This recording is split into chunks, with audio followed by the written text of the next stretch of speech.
menyertai, memimpin kami sampai dengan hari ini. Kami hidup bukan karena kehebatan dan kekuatan kami. Kalau kami boleh hidup sampai hari ini, semata-mata karena kebesaran dan kemurahan Tuhan yang luar biasa dalam hidup kami. Ajar kami selalu bersyukur Tuhan, atas segala apapun yang terjadi. Kami tetap percaya Engkau Allah yang tidak pernah salah dalam setiap keputusan-keputusan-Mu. Engkau maha hikmat, Engkau maha besar, Engkau Alfa dan Omega. Pimpin kami Bapa, supaya kami dari hari ke hari semakin dewasa, semakin murni, semakin berkenan di hadapan-Mu. Kami boleh semakin mengerti setiap kehendak dan kerinduan Tuhan, sehingga kami boleh berhasil mempermuliakan nama Tuhan. Terima kasih Bapa, terima kasih. Urapi setiap nyanyian pujian penyembahan kami boleh berkenan di hadapan-Mu. Dan saatnya kami diisi oleh kebenaran firman-Mu yang kami percaya adalah isi hati-Mu sendiri bagi kami. Mari Roh Kudus kuasai kami semuanya, sehingga kami boleh mengerti apa yang harus kami perbuat di dalam hidup kami ini. Urapi hamba-Mu, menyatulah dengan hamba-Mu. Berfirmanlah atas kami Tuhan. Kami siap menerimanya dan melakukannya. Kami percaya kami semua yang hadir pulang boleh diberkati Tuhan. Dalam nama Tuhan Yesus kami berdoa. Haleluya. Yang diberkati bersama berkata amin. Beri kemuliaan tepuk tangan bagi Allah kita. Haleluya. Silakan duduk Bapak Ibu Saudaraku yang terkasih. Shalom. Lebih semangat lagi. Shalom. Puji Tuhan. Ya, selamat pagi, selamat beribadah. Buat Bapak Ibu Saudara sekalian, saya sangat senang sekali bisa kembali berjumpa di tengah-tengah Bapak Ibu Saudara untuk kita bisa belajar bersama-sama kebenaran firman Tuhan. Siap diberkati Bapak Ibu? Baik, kalau siap diberkati Bapak Ibu, saya minta konsentrasi penuh dan alangkah baiknya juga kita bisa menyiapkan catatan supaya nanti di rumah kita bisa review kembali apa yang telah kita terima. Dan itu bisa membuat kita semakin kuat di dalam pengiringan kita kepada Tuhan Yesus. Haleluya. Puji Tuhan, pagi ini saya ingin menyampaikan satu tema, yaitu melihat Tuhan dalam kehidupan. Mari ucapkan sama-sama, 1, 2, 3. Ya, seringkali banyak orang itu sudah ke gereja, sudah pelayanan, bahkan sekalipun bisa khotbah. Tetapi ketika menghadapi masa-masa sulit, menghadapi penderitaan, menghadapi masalah, tidak jarang, ya, tidak sedikit mereka yang bertanya, kenapa ini harus terjadi? Ya, contohnya pada waktu kasus pandemi COVID, ya, banyak di antara kita kehilangan orang-orang yang kita kasihi, ya, yang sama sekali kita tidak menyangka mereka bisa kena terjangkit corona dan kemudian meninggalkan dunia ini. Seringkali pertanyaan itu kita dengar, kenapa ini bisa terjadi? Kenapa ini menimpa keluarga saya? Kenapa ini menimpa bisnis saya? Kenapa saya harus mengalami ini dan itu? Ya, lalu biasanya kalau dilanjutkan, pertanyaan-pertanyaan itu akan mengerucut semakin tajam. Lalu bertanya, Tuhan itu di mana? Kenapa Tuhan membiarkan semuanya ini terjadi? Kalau Tuhan ada, harusnya aku tidak mengalami ini. Tuhan di mana? Ya, dan banyak orang yang imannya goyah. Saya mau tanya, pernah nggak kita punya pertimbangan-pertimbangan seperti itu dalam hati kita? Pernah nggak? Yang pernah angkat tangan? Oh, puji Tuhan. Beberapa waktu yang lalu saya sempat ada di Citraland, lalu saya mendapat kabar bahwa salah satu famili kami yang cukup dekat, usianya sudah 80 tahun, ya, famili kami ini jatuh di depan rumah, lalu nggak bisa berdiri. Jangankan jalan, berdiri aja nggak bisa. Duduk aja nggak bisa. Dibawalah ke rumah sakit, ternyata tulang pinggulnya patah. Saya datang untuk melihat keadaan dan mendoakan bersama dengan anak-anaknya, menantunya kumpul semua di UGD waktu itu. Belum masuk kamar pemulihan, ya, belum operasi, baru kejadian. Lalu anak-anaknya itu mengeluh di depan saya, di depan mamanya yang pinggulnya patah. Anak-anaknya berkata, kok bisa sih mami jatuh? Mami ini ya apa sih Mi, kok nggak hati-hati? Kok bisa sih Mi, ada-ada aja. Ya, maminya cuma diem aja. Lalu saya mulai ngomong di tengah-tengah kerumunan anak-anaknya ini. Sudahlah, kalau sudah terjadi tidak perlu disesali. Ini sudah terjadi, ya. Kita nggak boleh bersikap keras. Kita harus bersikap adil. Ini saya ngomong sebagai hamba Tuhan di depan famili yang cukup banyak waktu itu. Kalau kita dapat hadiah undian, kita dapat mobil baru, kita dapat menantu kaya raya, Kita nggak pernah bertanya, kenapa ini harus terjadi? Kenapa ini Tuhan izinkan dalam hidup saya? Tapi ketika kita mengalami musibah, ketika kita mengalami sesuatu kehilangan, sesuatu kerugian, selalu kita berkata kepada Tuhan dengan tuduhan, kenapa ini harus terjadi? Kenapa Tuhan biarkan ini semua terjadi?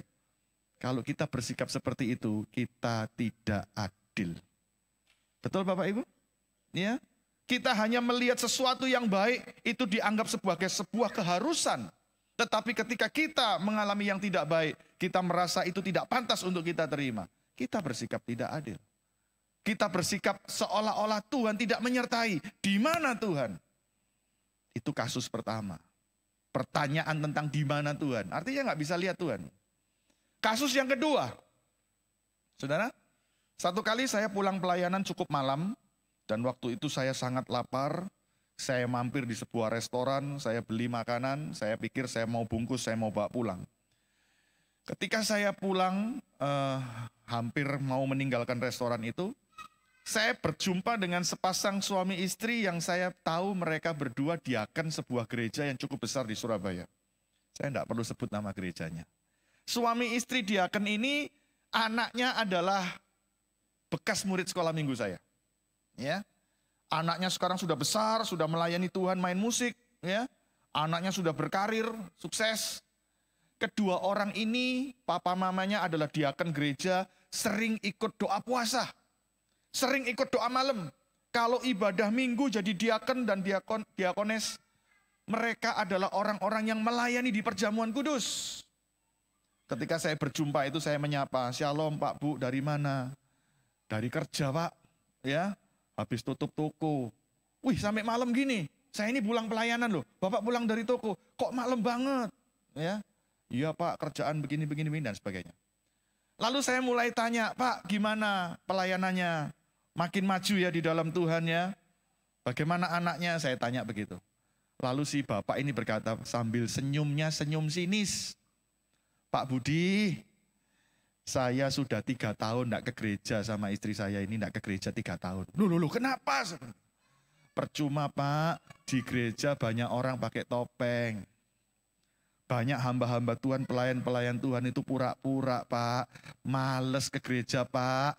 Munafik Pak." Ya. Lalu saya sebagai hamba Tuhan berkata begini, "Sudahlah Pak. Melayani Tuhan, pergi beribadah ke gereja. Jangan lihat manusia. Lihat Tuhan saja." Halo Bapak Ibu, saya ngomong begini benar atau salah? Saya ngomong begini punya hak enggak? Punya. Saudara tahu jawabannya Bapak Ibu ini ngomong apa? "Pak, Tuhan tidak bisa dilihat Pak. Kalau ke gereja mata saya lihat manusia. Mata saya lihat diaken, lihat pendeta. Tuhan tidak kelihatan Pak, sulit untuk bisa lihat Tuhan. Kalau lihat manusia gampang langsung. Dan kalau perilakunya tidak mencerminkan firman Tuhan, kami males Pak." Halo? Mereka sudah pelayanan loh Bapak Ibu. Sudah rajin ibadah loh. Tetapi kenyataannya mereka gagal melihat Tuhan dalam kehidupan. Mari kita buka Alkitab sama-sama. Yesaya pasal 6 ayat yang kelima. Mari kita lihat sebagai dasar firman Tuhan. Supaya mata hati kita terbuka. Apa yang Tuhan sedang mau sampaikan buat kita pada pagi hari ini. Yesaya pasal 6 ayat yang kelima. Firman Tuhan berkata, "Lalu kataku, celakalah aku binasa. Sebab aku ini seorang yang najis bibir. Dan aku tinggal di tengah-tengah bangsa yang najis bibir." Perhatikan. "Namun mataku telah melihat" apa? "Sang Raja, yakni Tuhan semesta alam." Yang percaya katakan, amin. Berbahagialah orang yang mendengar firman, menyimpan dalam hati, bahkan dengan setia melakukannya. Nabi Yesaya berkata, "Aku ini gak pantas. Aku ini orang celaka. Aku ini menuju kebinasaan. Aku ini najis bibir. Dan aku tinggal di tengah-tengah bangsa yang najis bibir. Di tengah-tengah bangsa yang bengkok hatinya. Penuh kepalsuan, penuh kemunafikan. Tetapi, namun, mataku melihat Sang Raja, Tuhan semesta alam." Di tengah situasi yang serba buruk, serba penuh kepalsuan, Yesaya bisa melihat Tuhan sebagai Sang Raja, penguasa segala sesuatu. Bagaimana dengan kehidupan kita? Di tengah kondisi zaman yang seperti ini, dengan segala persoalan yang meliputi kehidupan manusia, berapa banyak kita ini sulit untuk bisa melihat Tuhan. Padahal Tuhan tidak pernah berubah. Tuhan Yesus tidak berubah, tidak berubah, tidak berubah. Tuhan Yesus apa? Tidak berubah, tak berubah selama-lamanya. Tuhan Yesus tidak pernah berubah. Kasihnya, kuasanya, kemurahannya, kebaikannya, keadilannya, hikmatnya tidak pernah berubah dulu, sekarang, sampai selamanya. Tapi berapa banyak kita seringkali sebagai orang yang percaya kepada Tuhan, kita mulai meragukan mana bukti kuasa Tuhan, mana bukti kasih Tuhan, mana bukti keadilan Tuhan, mana bukti pembelaan Tuhan. Kita seringkali mempertanyakan, Tuhan di mana? Tuhan di mana? Dan kita seringkali juga mundur dari gereja, mundur dari pelayanan, mundur dari ladang pelayanan, mundur dari panggilan ibadah. Kenapa? Karena kita kecewa melihat manusia.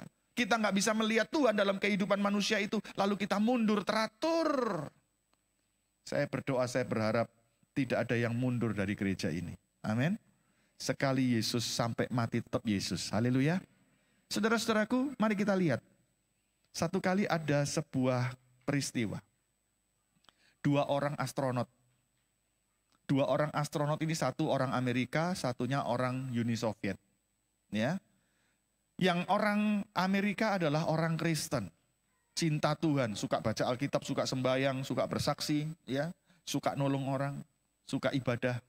Tapi orang Uni Soviet ini orang ateis. Tahu ateis? Tidak percaya adanya Tuhan. Orangnya kaku, keras. Orangnya itu suka berbantah-bantahan. Orangnya itu selalu main logika, ya.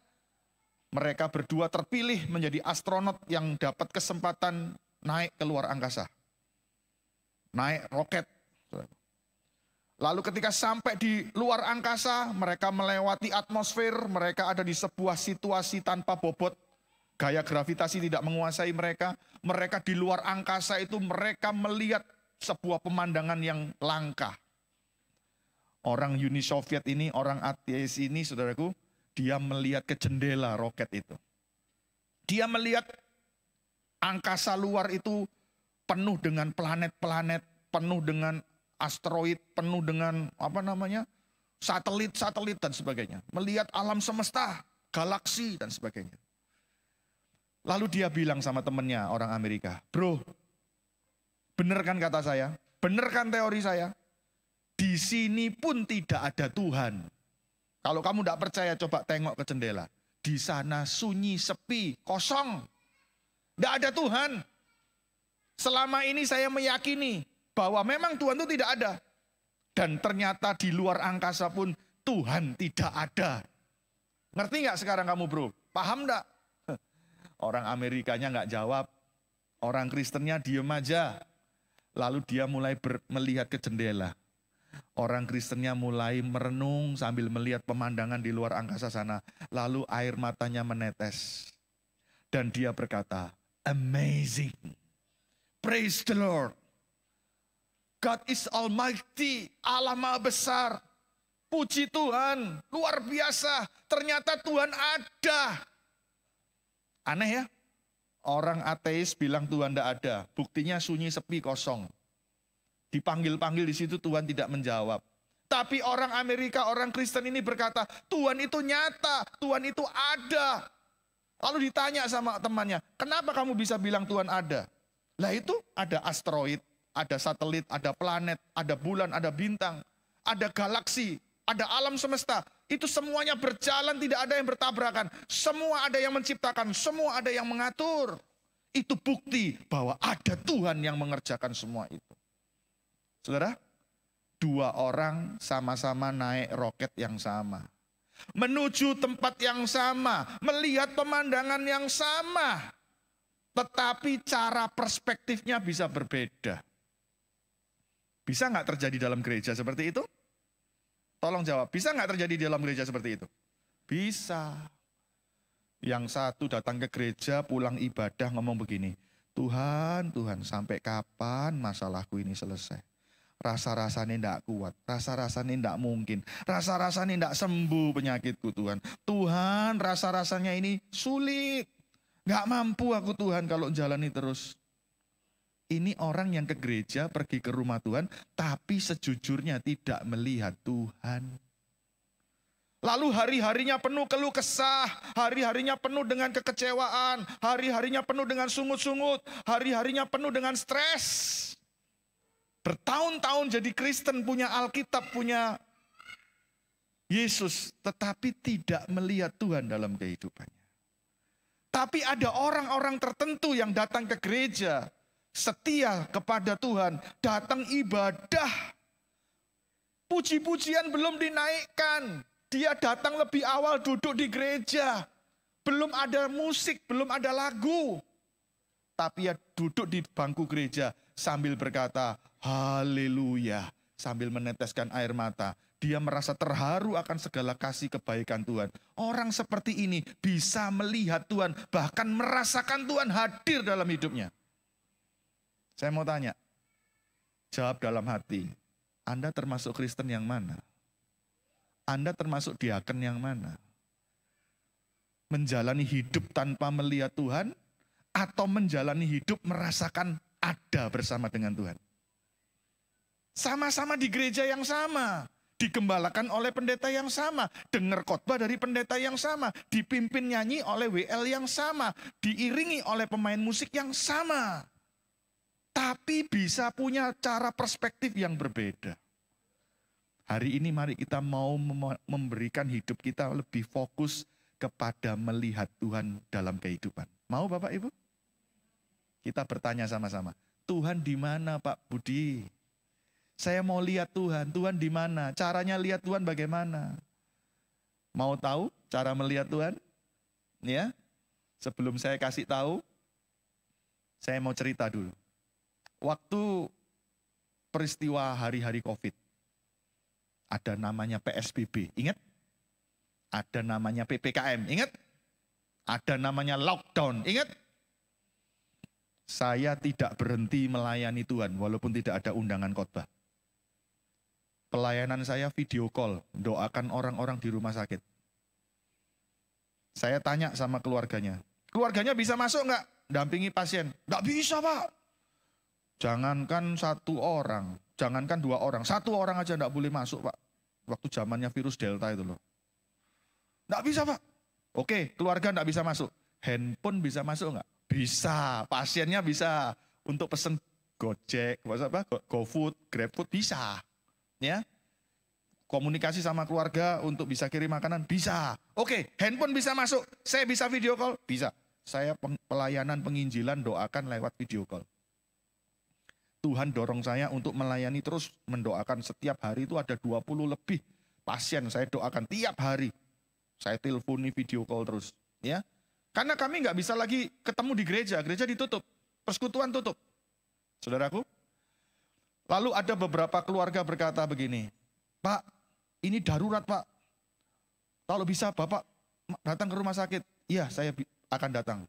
Lalu keluarga yang satu bilang, enggak bisa Pak. Peraturan rumah sakit ketat Pak, enggak bisa Pak. Ya, saya berkata, saya akan coba. Saya akan datang ke rumah sakit. Tetap pakai masker, saya masuk dikasih stiker di sini, ya. Dan sebagainya. Lalu ada beberapa keluarga bertanya, kok Bapak bisa masuk? Itu katanya pasien, Bapak bisa masuk. Bisalah. Padahal pintu depan kan nggak boleh masuk. Iya, saya bisa masuk. Kok bisa Pak? Lewat mana? Kamar jenazah. Bapak nggak takut? Enggak. Saya waktu lewat kamar jenazah itu sambil nyanyi. Kiri kananku ada Tuhan. Sekelilingku ada Tuhan. Jadi lagu kiri kananku ada Tuhan itu paling cocok dinyanyikan di kuburan. Atau di tempat-tempat sepi, gelap, di tempat-tempat kamar jenazah, itu cocok. Bilang sama sebelahnya, itu cocok. Kalau nyanyi kiri kananku ada Tuhan di gereja, itu nggak cocok. Betul? Kalau saudara ngelihat istri saya marah-marah, istri saudara marah-marah, saudara nyanyi, kiri kananku ada Tuhan, itu cocok. Suamimu lagi marah-marah, lagi emosi gitu ya, kata-katanya menyakitkan hati, Anda nyanyi lagu, kiri kananku ada Tuhan. Itu cocok. Tapi kalau di gereja kurang cocok. Ya. Nah, saudara-saudaraku yang terkasih, saya bisa merasakan Tuhan dimanapun. Saya nggak takut. Pelayanan ke desa, ke hutan di Kalimantan, ya, di daerah-daerah yang banyak santet, nggak takut. Kenapa? Karena saya bisa melihat Tuhan dan merasakan Tuhan. Karena saya bergaul akrab dengan Tuhan. Saya ngerti firman Tuhan, saya belajar menghidupinya, saya merasakan penyertaan Tuhan. Saya tidak merasa hopeless di tengah pandemi pun, saya tetap melayani Tuhan, tidak pernah berhenti. Harus khotbah lewat Zoom, ya, dan sebagainya. Saudaraku, bagaimana kita bisa melihat Tuhan? Caranya seperti apa? Yang pertama, kita lihat Yohanes pasal 1 ayat 1. Mari kita baca sebagai ayat yang sangat penting buat kita. Yohanes pasal 1 ayat 1. Ayo baca sama-sama dengan suara keras. Yohanes pasal 1, Injil Yohanes. Pasal 1 ayat 1. Ayo kita baca ya, 1, 2, 3. Pada mulanya adalah firman. Firman itu bersama-sama dengan Allah. Dan firman itu adalah Allah. Allah ada di mana Bapak Ibu? Firman. Ayo ucapkan sama-sama, 1, 2, 3. Allah di dalam firman.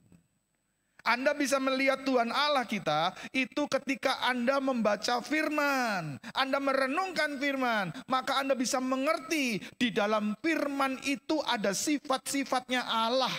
Ada bukti kuasa Allah, ada hikmat Allah, ada skenario Allah, ada kehendak Allah, ada rancangan Allah, ada tujuan Allah dalam hidup kita.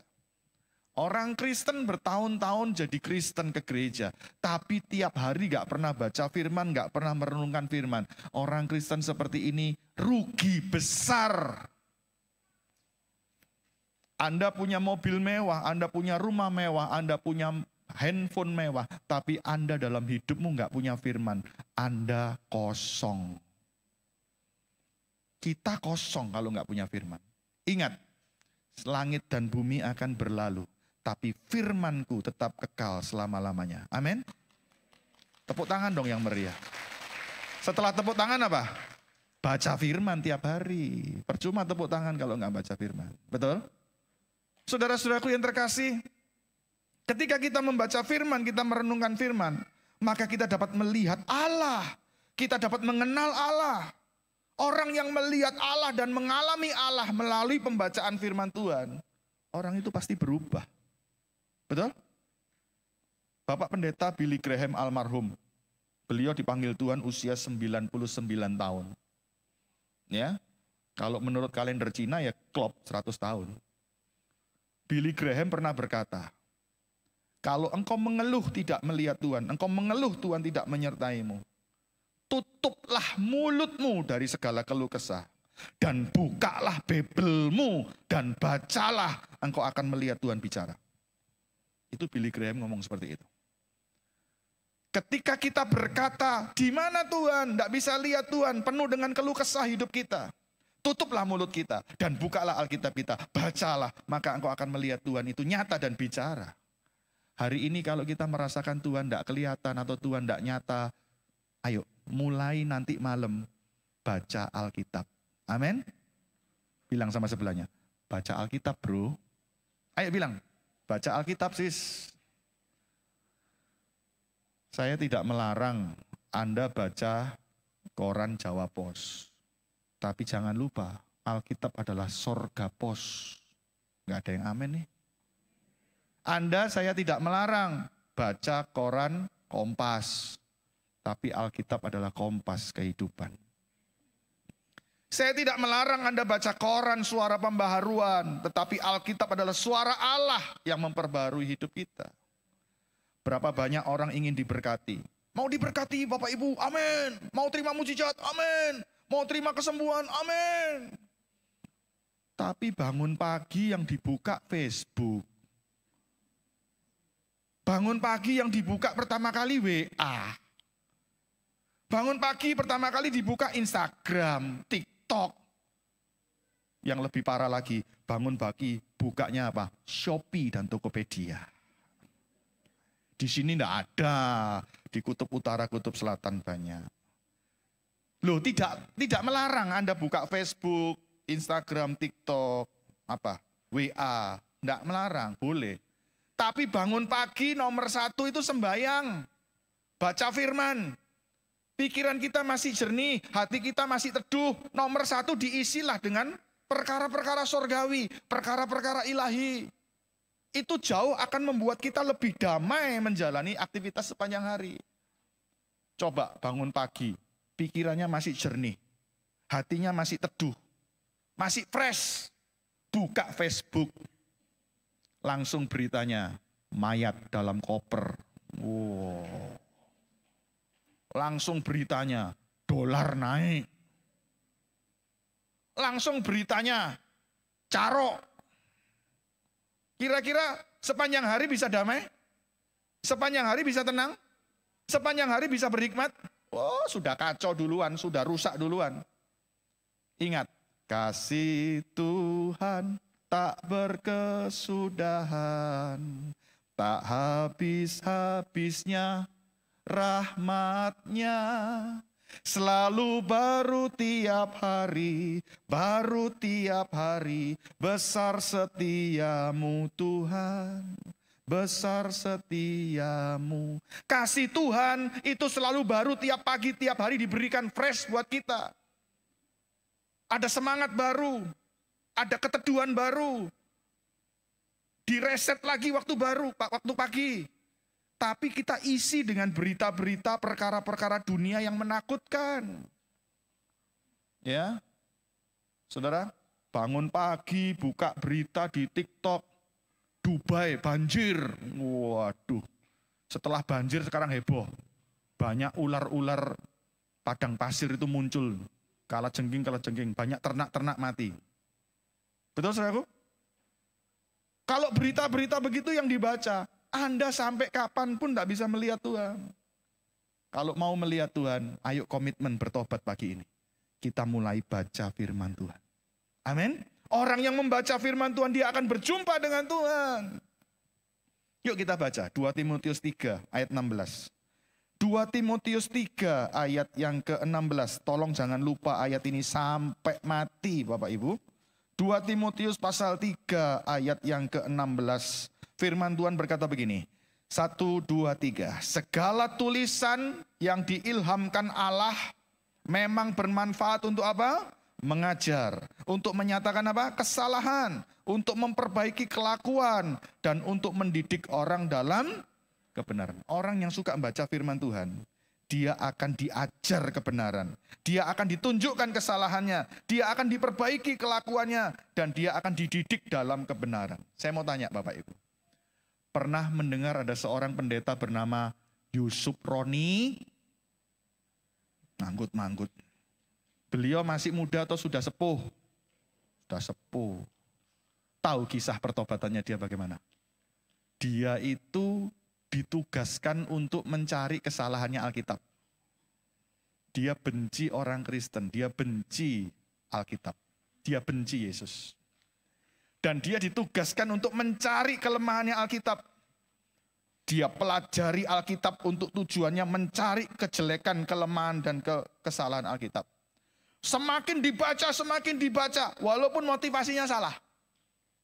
Ternyata justru ketika dia belajar Alkitab itu, dia menemukan kebenaran.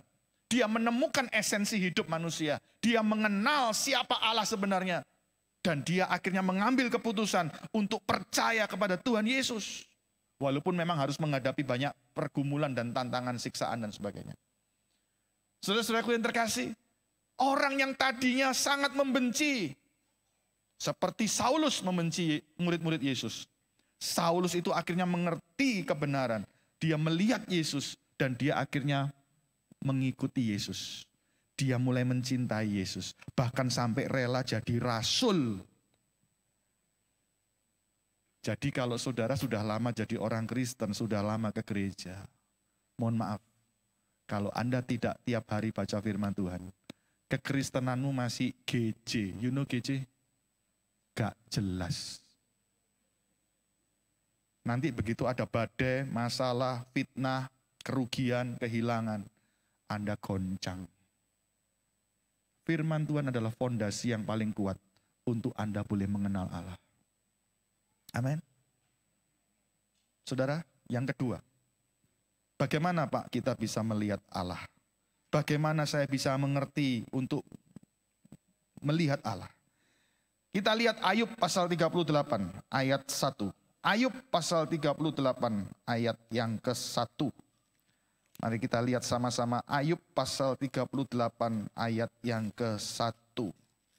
Demikian firman Tuhan, saya akan bacakan buat saudara. Maka dari dalam apa? Saya ulangi. Maka dari dalam apa? Badai. Tuhan ada di mana? Halo, Tuhan ada di mana? Yang bilang siapa? Alkitab. Tuhan ada di dalam badai. Tuhan ada di dalam persoalan. Tuhan ada dalam kesulitan. Justru di dalam badai, Ayub ini bisa merasakan Tuhan itu bicara. Tuhan bisa menyatakan dirinya. Di dalam badai itu justru kuasa Allah dinyatakan, kekuatan Allah dinyatakan, hikmat Allah semakin dinyatakan. Saudara percaya Tuhan Yesus itu tabib yang ajaib? Apa itu Pak tabib? Dokter, penyembuh. Percaya Tuhan itu sebagai dokter di atas segala dokter? Mau tahu bagaimana dia dokter di atas segala dokter? Sakit dulu. Iya? Betul apa betul?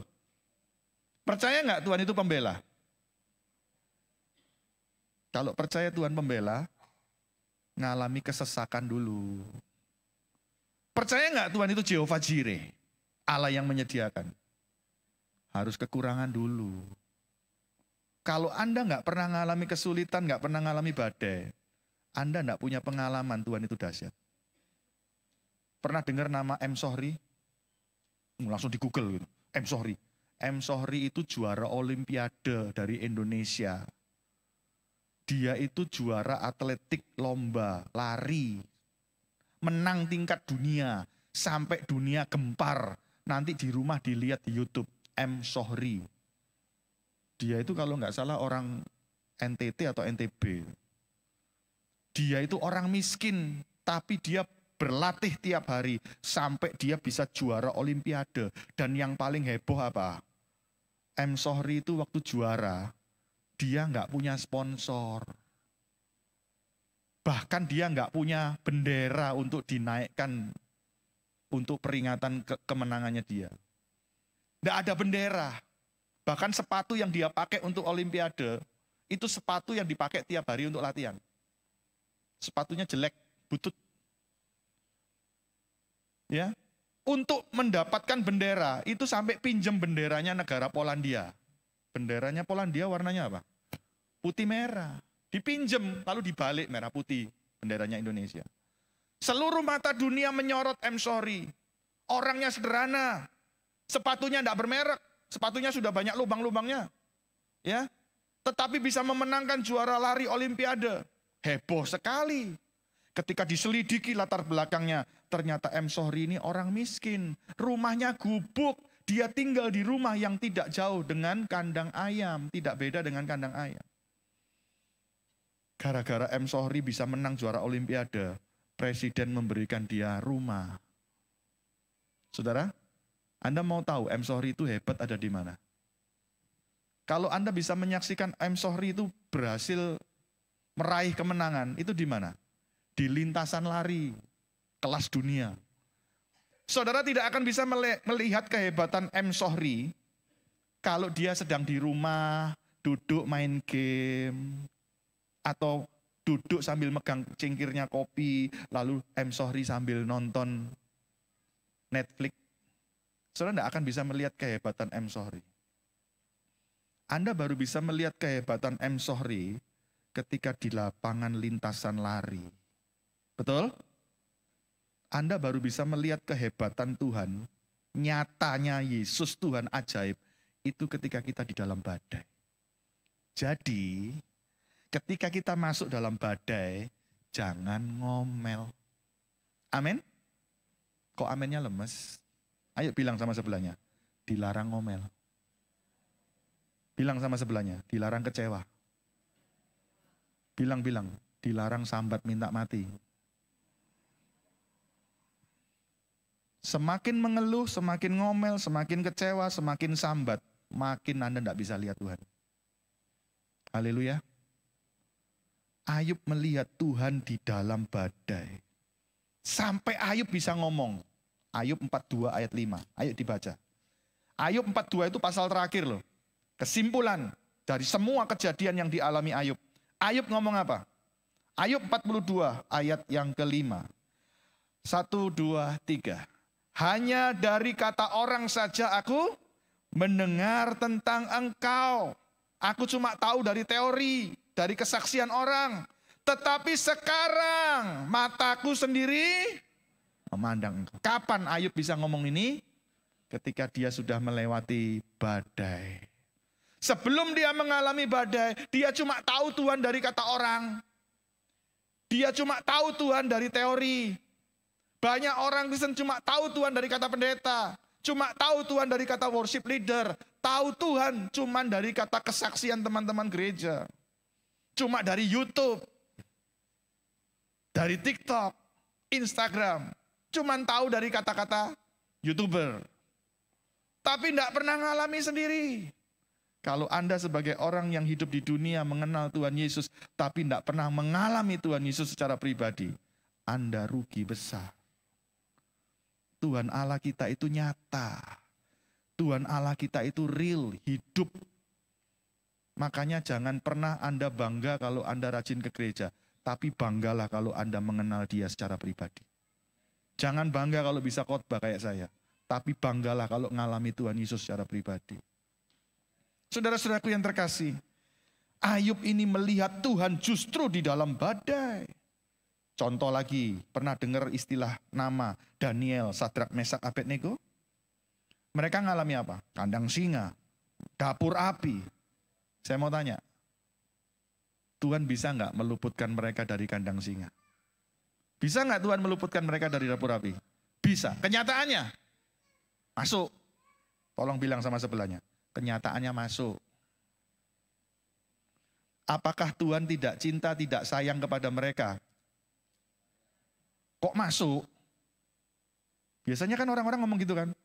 Kalau Tuhan ada, Tuhan hebat, mestinya kami tidak ngalami ini dong. Mestinya kami diluputkan. Mestinya kami tidak perlu terima situasi seperti ini. Loh, kalau Tuhan maunya begitu mau apa? Yang jadi sutradara siapa? Kan suka-sukanya Tuhan, terserah Tuhan. Apakah Tuhan tidak menolong? Saya mau tanya, Daniel tahu nggak bakal singanya itu tidak doyan? Nggak tahu. Tuhan kasih bocoran nggak sama Daniel? Daniel, nggak usah takut. Masuk aja kandang singa. Nanti singanya kubuat tidak selera. Tuhan kasih bocoran? Sadrak, Mesak, Abednego, masuk aja dapur api. Nanti akan kubuat apinya sedingin ruangan ber-AC. Apa Tuhan kasih bocoran? Tidak. Kira-kira Daniel itu tegang nggak? Kira-kira Sadrak, Mesak, Abednego tegang nggak? Tegang. Mau tahu pikirannya Daniel, Sadrak, Mesak, Abednego? Wes, mati wes. Wes, amsyong. Acur. Mati wes. Cilaka. Pasti mikirnya begitu. Lalu pasti ujung-ujungnya ngomong gini. Terserah Tuhan. Mau mati, monggo. Mau dicabik-cabik singa, yes. Mau kebakar, yes. Terserah Tuhan. Aku serahkan semua. Justru waktu menyerah sama Tuhan, Tuhan bikin mujizat itu. Singanya bisa nggak doyan. Mau tahu kenapa? Asam lambungnya naik. Tuh ketawa. Kan saya yang khotbah, suka-suka saya. Saya kan mau dramatisir kayak apa kan terserah saya. Tuhan itu ajaib loh. Bikin asam lambung naik itu kok kompak satu kandang singa semuanya pada asam lambung. Lah kok ya pas asam lambungnya kumat waktu Daniel masuk. Lah waktu musuh-musuhnya Daniel dimasukkan kandang singa, lah kok asam lambungnya lagi sembuh? Apa itu kebetulan? Bilang sama sebelahnya, itu skenario Tuhan. Ayo bilang sama sebelahnya. Tepuk tangan.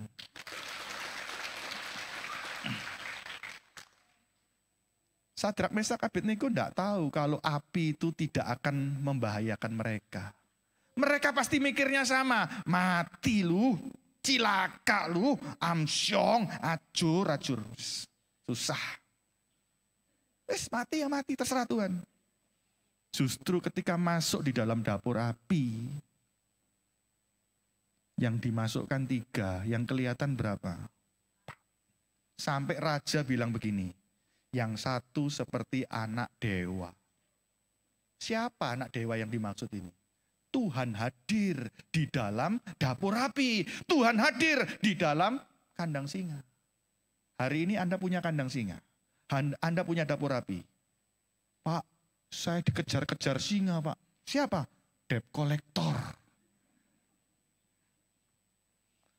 Pak, saya dijilatin api, Pak. Tagihan-tagihan banyak, enggak bisa bayar, Pak. Saya diteken-teken orang, Pak. Mau dipermasalahkan di persidangan, Pak. Saya dituntut begini, Pak. Kalau Anda berserah kepada Tuhan, mengizinkan Tuhan yang pimpin hidupmu, keadaanmu akan baik-baik saja. Tepuk tangan yang lebih meriah. Tuhan itu tidak bisa diduga. Walaupun dia nggak kasih bocoran. Nggak bisa ditebak. Makanya bersama dengan Tuhan, tolong saya bilang. Jangan pernah tanya, kapan Tuhan? Sampai kapan Tuhan? Aku nggak kuat Tuhan. Makin Anda tanya sampai kapan Tuhan? Sampai kapan Tuhan? Anda makin stres. Tuhan nggak bisa diagendakan jadwalnya kapan dia tolong kita. Dia mau-maunya dia, suka-sukanya dia. Saya mau kasih kesaksian seperti tadi pagi saya kasih kesaksian. Istri saya hari Rabu kena demam berdarah, harus opname. Selama 3 malam dia di opname, hari Sabtu pulang. Ya. Lalu hari Kamis tanggal 2, opname lagi, karena istri saya diare. Hari Jumat kemarin, 2 hari yang lalu baru pulang dari rumah sakit. Selama di rumah sakit, saya mendoakan banyak pasien-pasien yang dirawat di rumah sakit. Saya melihat ada kesaksian seorang ibu atau tante, umurnya 73 tahun, asli dari Pasuruan. Ada yang di sini umurnya 73? Angkat tangan tolong yang 73. Oh enggak ada, berarti 74 atau 72 ya. Saudara, tante ini suatu hari, ini ceritanya waktu beberapa bulan yang lalu. Dia cerita kepada saya, dia ngalami sakit punggungnya. Di sebelahnya tulang belikat ini nyeri. Kalau bangun pagi, jangankan berdiri, mau duduk, sakitnya luar biasa. Ya, mau ngangkat tangan, sakit luar biasa. Jadi kalau mau mandi pakai gayung air gini, ngangkat begini, menderita sekali dia. Dari duduk mau berdiri, sakit sekali, nyeri. Dia duduk bersandar di kursi, mau tegak, sakit sekali. Dia pergi berobat dokter A, B, C, tidak sembuh. Pakai resep obat A, B, C, tidak sembuh. Sampai capek, keluar uang banyak.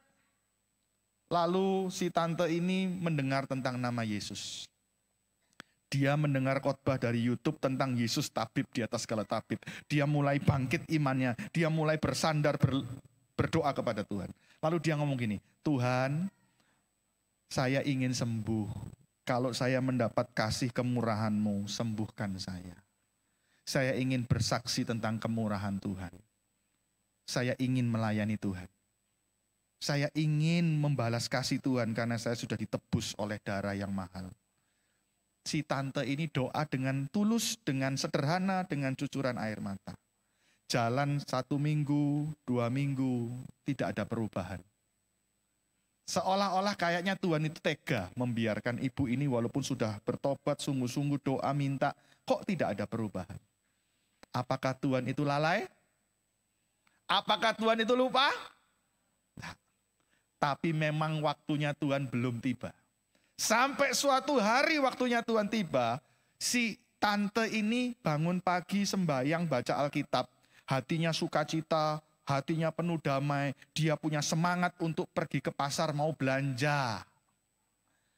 Dia pamit sama anak perempuannya, nih mami mau ke pasar ya, mami mau jalan kaki, karena rumahnya di Pasuruan itu nggak jauh dari pasar, kira-kira 200 meter. Tapi untuk seorang tante umur 73 tahun dengan sakit seperti itu, jalan 200 meter tuh ya lumayan. Anaknya nggak tega, Mami biar Noni antarkan aja. Naik sepeda motor tak goncengin. Nanti capek Mi, enggak. Mami ingin jalan pagi, ke pasar jalan kaki, biar kena matahari, berjemur sekalian, biar sehat. Nah sudah, anaknya tidak bisa memaksa. Lalu si tante ini ngomong, Mami enggak usah dikhawatirkan. Mami pergi belanja enggak banyak, nanti pulangnya bawa belanjaan enggak berat-berat kok. Kalau Mami enggak kuat capek, nanti Mami panggil tukang becak. Ya sudah. Waktu maminya ini berangkat ke pasar, sudah deket sama pasar, ketemu Oge Boy. Tahu Oge Boy? Wong gendeng. Oge itu kan orang gila. Orang gila laki-laki. Orang gilanya ini agresif. Si tante ini dideketin dari belakang. Punggungnya digepuk sama orang gila. Buk! Begitu digepuk, buk! Tante ini mau jelungup, saudaraku. Untung bisa pegangan. Dan langsung cepet-cepet orang gilanya ditangkap sama tukang parkir. Tante ini kaget. Aku diapaan kok?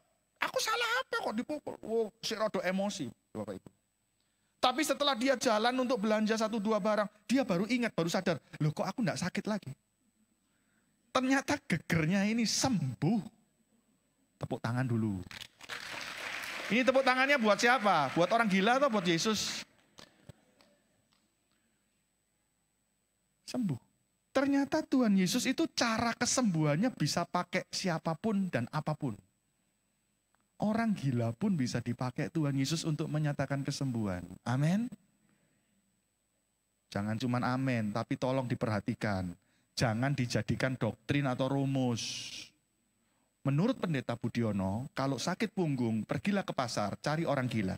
Jangan dijadikan rumus atau doktrin, jangan. Ini peristiwa perjalanan hidup manusia, satu dengan yang lain pasti jalan ceritanya beda-beda.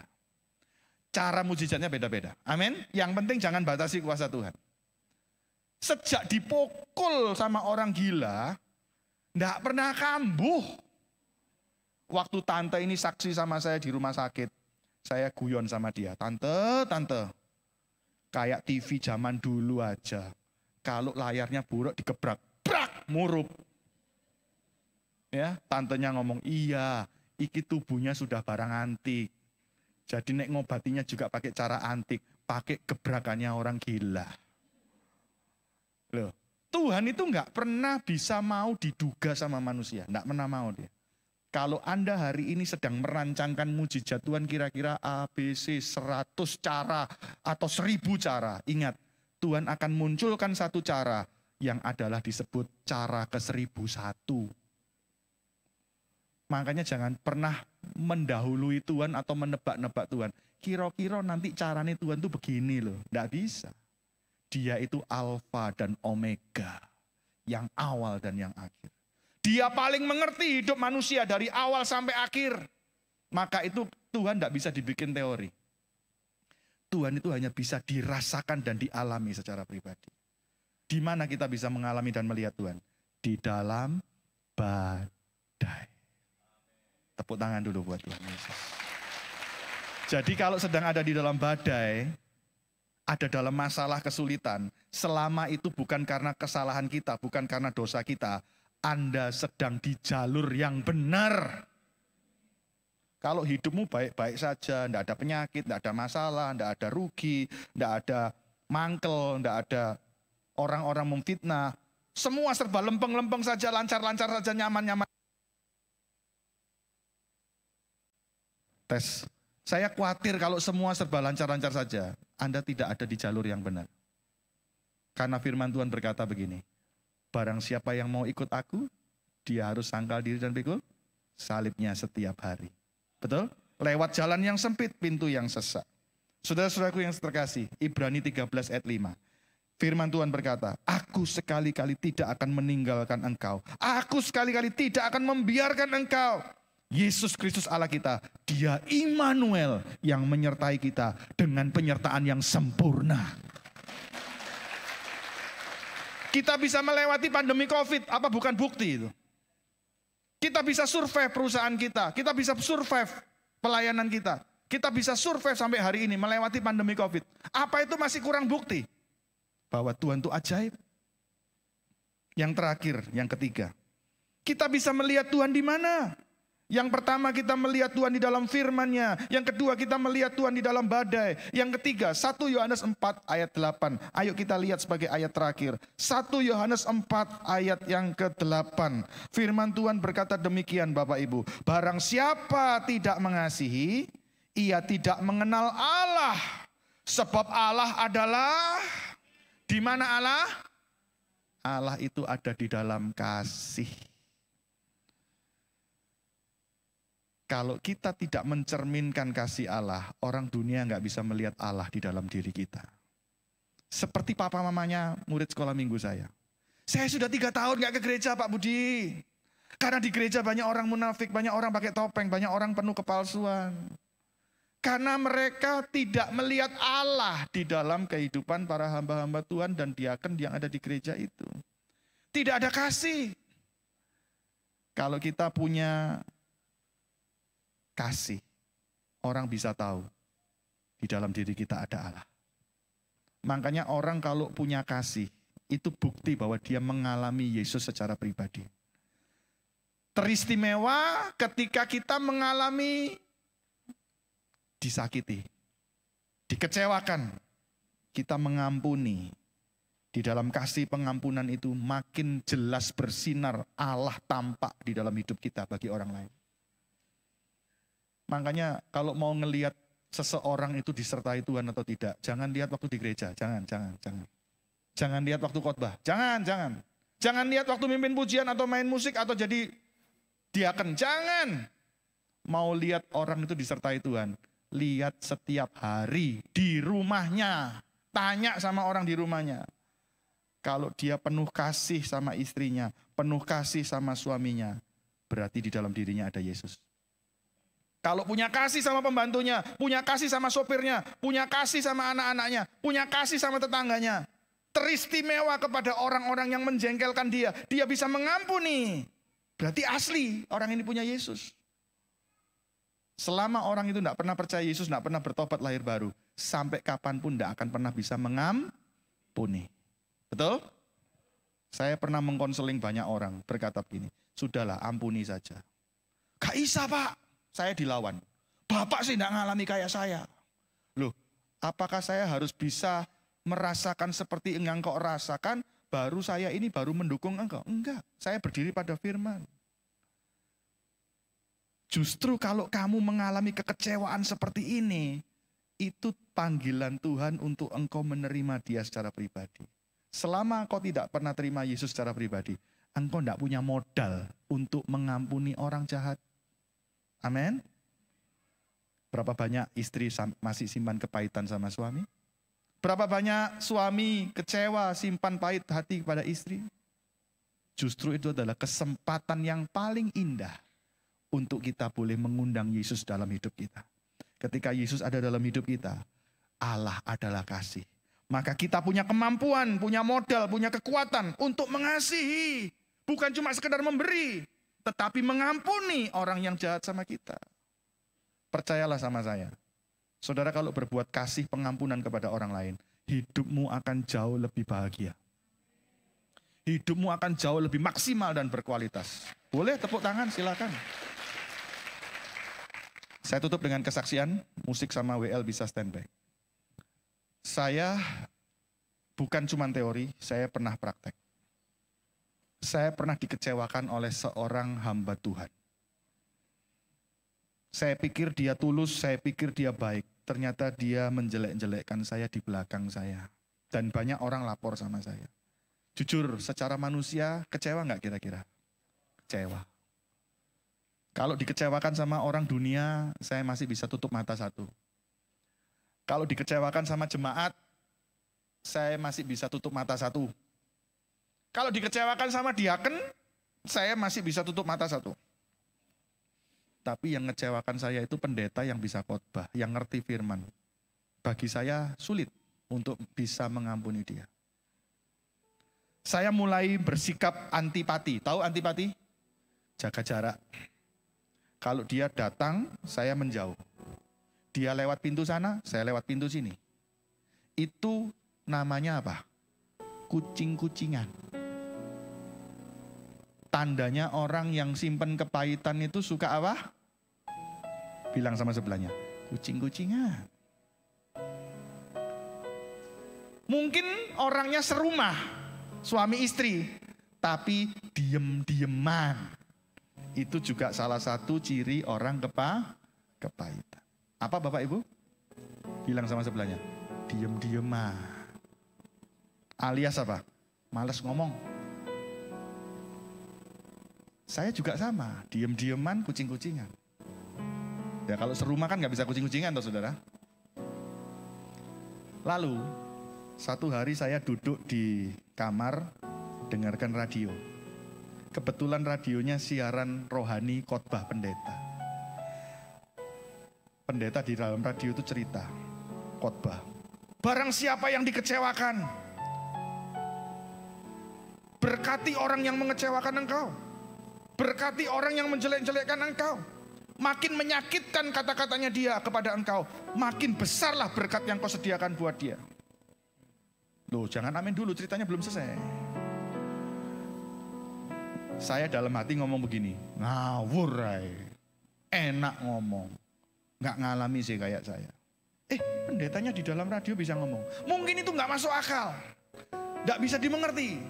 Rasanya nggak bisa kita terima. Tapi percayalah, lakukan saja. Nanti engkau akan mengerti. Dalam hati saya kaget. Loh, kok bisa membantah saya ya? Saya tahu itu karena Roh Kudus. Saya masih keras hati. Enggak. Pendeta di dalam radio itu ngomong, lakukan, maka engkau akan melihat kemuliaan Allah. Wow, saya mulai penasaran. Lalu saya dalam hati mulai batin, apa yang harus saya lakukan? Pendetanya jawab lagi dalam radio itu. Ambillah duit di dalam tabunganmu, di dalam amplopmu. Masukkan amplop, berikan dia. Saya jawab dalam hati, angel wes, angel. Ini soal ini loh soalnya. Apa saudaraku? Daging. Tapi di hati saya ini ada penasaran. Lakukan, nanti kau akan melihat kemuliaan Allah. Saya lakukan. Saya ambil duit di lemari, saya masukkan amplop, amplopnya saya masukkan tas Alkitab. Karena minggu nanti ke gereja pasti ketemu dia. Kira-kira ketemu gak hari Minggu? Doa saya waktu pagi mau ke gereja bilang apa?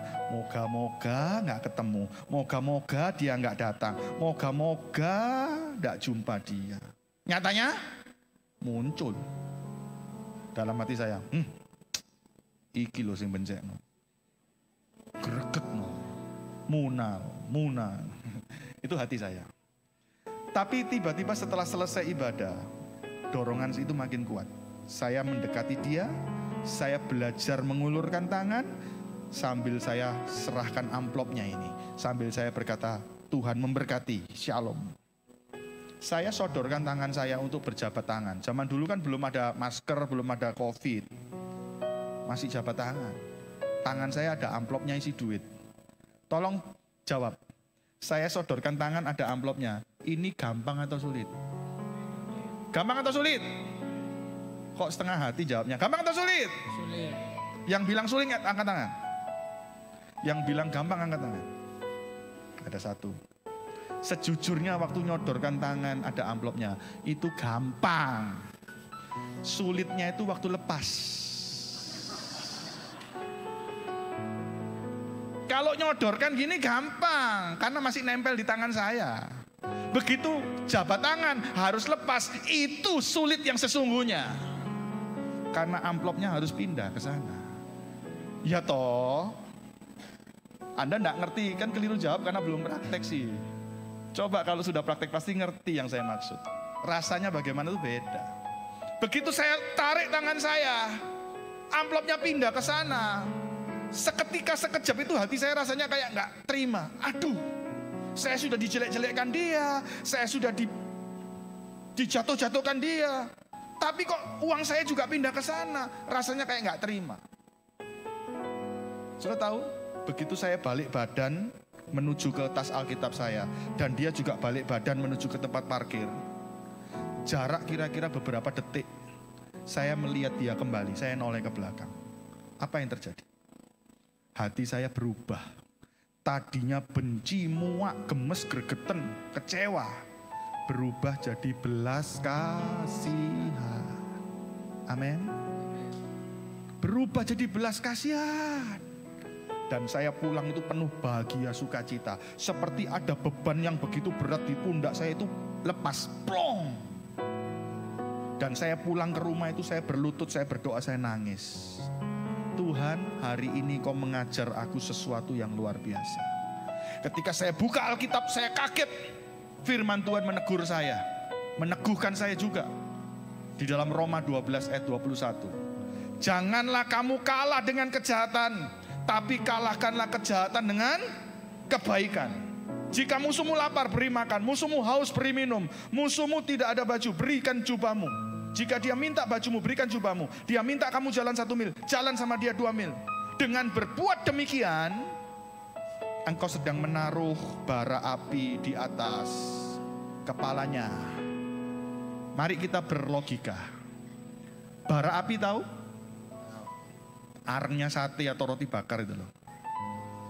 Pernah nggak Anda ambil bara api yang ada di tempatnya tukang sate itu taruh di atas kepala? Pernah coba? Kira-kira kalau bara api taruh di atas kepala bagaimana? Bagaimana? Enggak panas, tapi panas. Ketika kita berbuat baik kepada orang yang jahat sama kita, karena kita taat firman Tuhan, itu sedang sama dengan menaruh bara api di atas kepala orang itu. Artinya orang itu yang menderita, orang itu yang tersiksa. Berapa banyak orang Kristen ke gereja ketika dia disakiti oleh orang, dia simpan kepahitan, dia simpan kemarahan, dia simpan dendam, sehingga dia tersiksa, tidak bisa tidur nyenyak, tidak bisa makan enak, tidak bisa kerja semangat. Tersiksa karena memendam kesalahan orang, memendam kejahatan orang. Itu rugi. Tuhan Yesus mengajarkan, kalahkanlah kejahatan dengan kebaikan. Ampunilah musuhmu. Dengan engkau berbuat baik, engkau dilepaskan dari segala beban, ikatan, kebencian, dan yang menggerogoti damai sejahtera itu. Ketika engkau berbuat baik kepada orang, memang seolah-olah kayaknya gak masuk akal. Dia yang jahat, kenapa dia yang terima berkat dari saya? Dia yang jahat, kenapa dia terima makanan, masakan dari saya? Kok enak di dia, gak enak di saya? Rasanya memang seperti itu. Tetapi ingat, ketika kita berbuat baik kepada orang lain, orang itu yang akan tersiksa. Orang yang sudah jahat sama kita, ketika mendapat berkat dari kita, mendapat kiriman makanan dari kita, pasti dia mikir, jangan-jangan makanan yang dikirim ini ada racunnya. Jangan-jangan ini ada jampi-jampinya, ada mantra-mantranya. Aku sedang didukunkan. Bisa dia makan dengan enak? Bisa dia tidur dengan nyenyak? Pasti dia mikir terus. Ngapain orang itu yang sudah saya jahatin kok baik sama saya ya? Dia sedang membuat strategi apa? Dia bikin skenario apa? Dia punya taktik apa ini? Jangan-jangan ada udang di balik batu ini. Ada maksud tersembunyi ini. Ada apa? Dia mikir. Dia tidak bisa tidur. Betul? Itulah yang disebut bara api di atas kepalanya. Dia nggak bisa tidur nyenyak, nggak bisa tenang, gelisah terus. Tapi ketika kita berbuat baik, kita berkorban karena taat firman Tuhan, kita memberikan pengampunan bagi orang itu, kita mengalami kelegaan, kita mengalami kebahagiaan. Allah di dalam kasih. Tepuk tangan. Ayo kita tundukkan kepala. Selamat hari Minggu, Tuhan Yesus memberkati.